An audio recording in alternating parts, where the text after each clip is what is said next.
The first scene of the first film takes place at the prison. After being released, the main character, Driver, is taken to the officer by policeman. Officer tells him, "You stayed here without causing any trouble." Then he says, "I hope you're leaving this darkness behind you." Then he asks if anyone has any questions. "Where is the exit?" says the driver. Driver has been imprisoned for the past 10 years, according to this report. But he is now free. While running from prison, the driver arrives at a junkyard. There are wrecked vehicles. He drives away after discovering a cloth on a repaired car. There are some documents, papers, and photos in that car. Then he sees a photograph of his murdered brother. It is also known that Driver's goal is to exact vengeance on his brother's killer one by one. He thinks it and directs his car to an office in Bakersfield. And on his way there, he murders an office worker. From within the office, employees begin screaming. A CCTV camera records it all. After a while, the investigation team arrives. And this case is handled by a cop and a detective. Then Drive is shown at the location of a person who has given him a car and a gun. The news channel is broadcasting the same news as an employee in the Bakersfield. The murderer was 30 years old and stood 6 feet 5 inches tall. However, the victim's identity was kept secret by the police. He is paid by the driver. That person inquires, "Where did you smuggle a large sum of money while imprisoned?"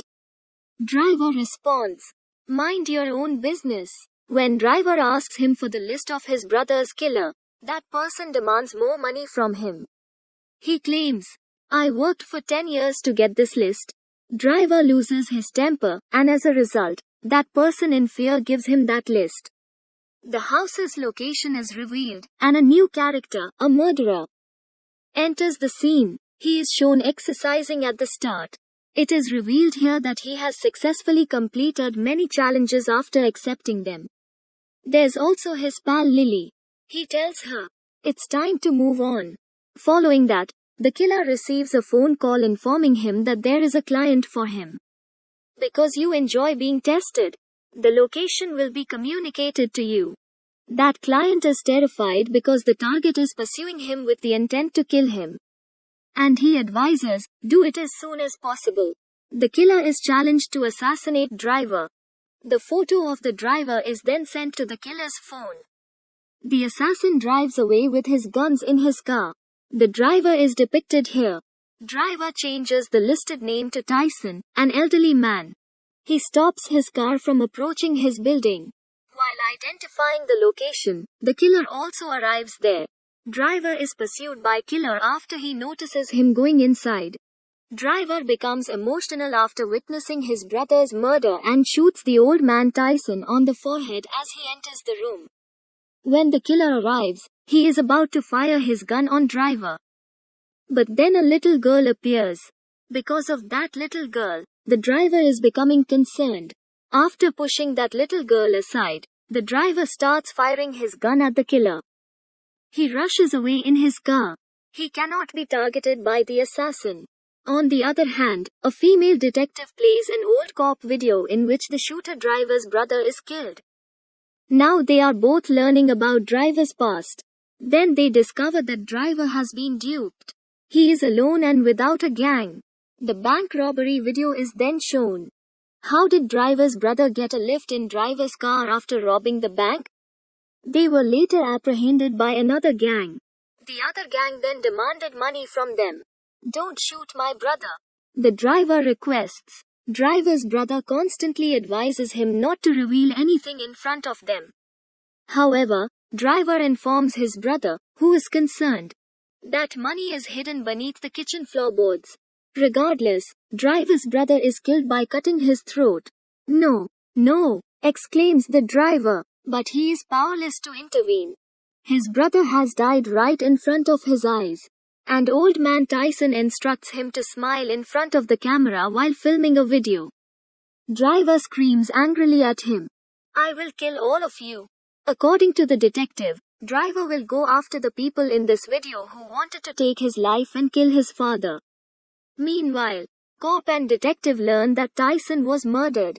They appear almost immediately. It is revealed that a fight occurred between two people, with one of them firing a gun. Both of them then vanished. Then it is shown that the driver arrives at the motel. He's watching the news and finding out about the murder he committed. Driver departs in the morning, taking his car. He comes to a halt in front of a lady's home. That lady is inside the house with her baby. That lady is a long-term friend of his. He walks in with his gun and notices a frame photo. That lady slaps the frame as it approaches him. She inquires, "Why have you come here? Why did you prevent me from visiting the prison?" Then she informs driver, "I have formed a new relationship." Hearing it, the driver exits the area. Driver's next target is Nixon, who is currently at the strip club.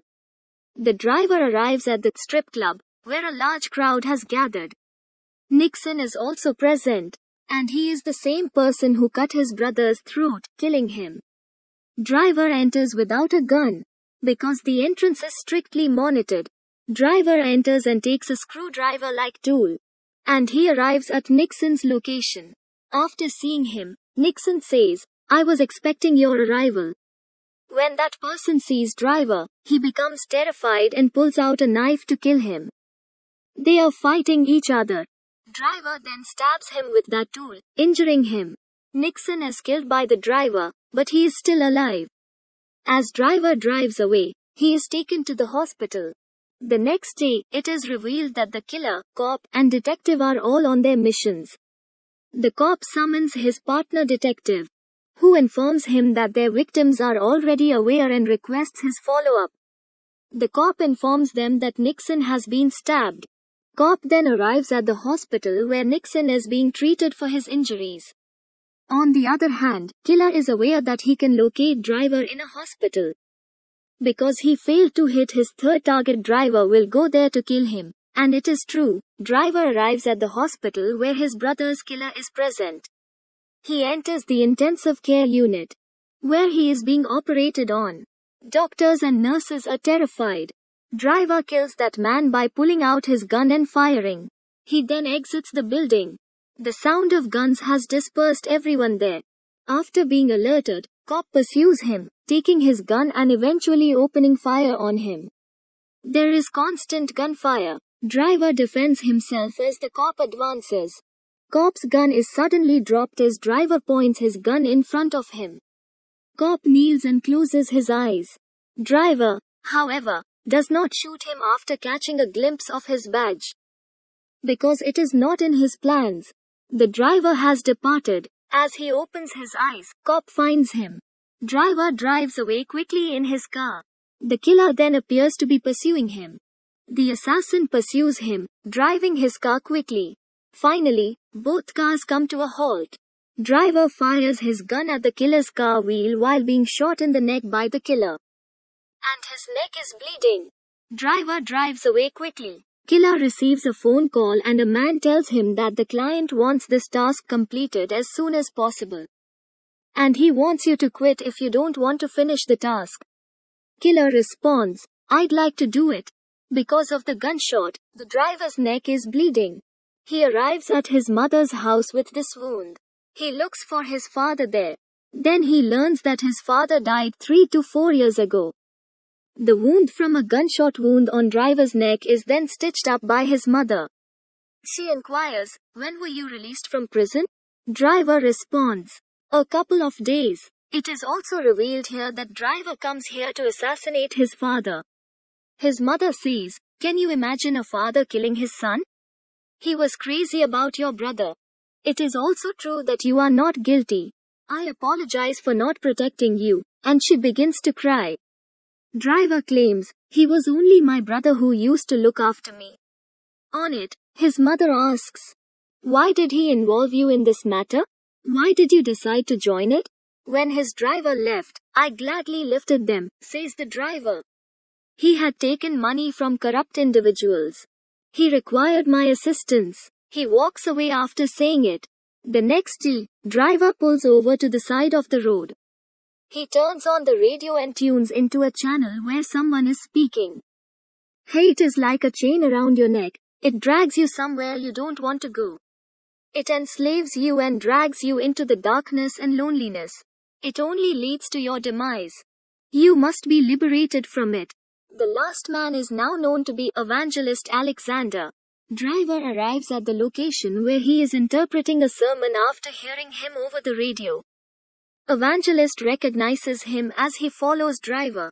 As they approach an open area, the driver and the evangelist exchange words. The evangelist begins to reveal the truth. He claims, I was only guarding the door where my brother was murdered. But I had begun yelling, no. When they severed that boy's neck, according to the officer, the victim was my brother. I can't send him back, says that man. But he is concerned in his heart. I've dedicated my entire life to the author. I'm aware that Satan has twisted your heart, inserting vengeance and hostility. He claims that the Creator is good and can see into your soul. Your sermon is over, says the driver. He is apologized to by the evangelist preacher. I can't forgive, driver responds. While the evangelist is constantly praying, the driver notices flying birds in the sky. Then driver fires his gun, but it goes into the air. He saves his own life. He tells him, go back to your family. After forgiving him, it learns that evangelist's life has been spared. Driver looks at his brother's photo in a church and places it on the table with the pistol. After some time, the killer arrives and points his gun at Driver. While passing through the outside area, the cop notices the cars of the driver and the killer.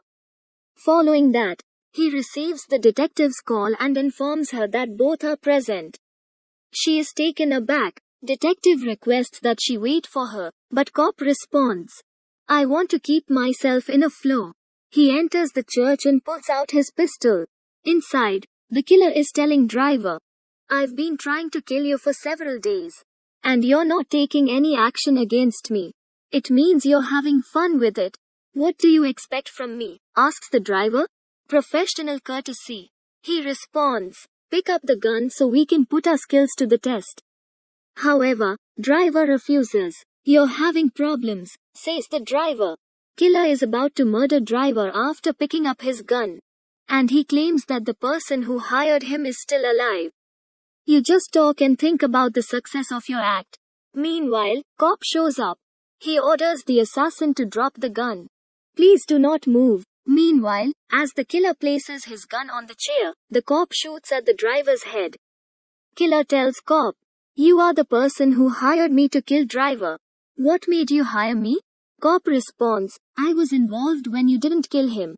Before that, he came and put me to death. Killer claims that you were not on his list. I know because he didn't kill me in the hospital when he saw me, the cop says. And he tells me that she was his brother's friend, my wife, who was delivering the information to me. He is the same person who had previously made driver his target, shooting on his head. Killer walks outside and refuses to accept the money given to him by the cop. He says, never contact me again. And he walks away. Similarly, the detective examines the list of the murderers' names and photos.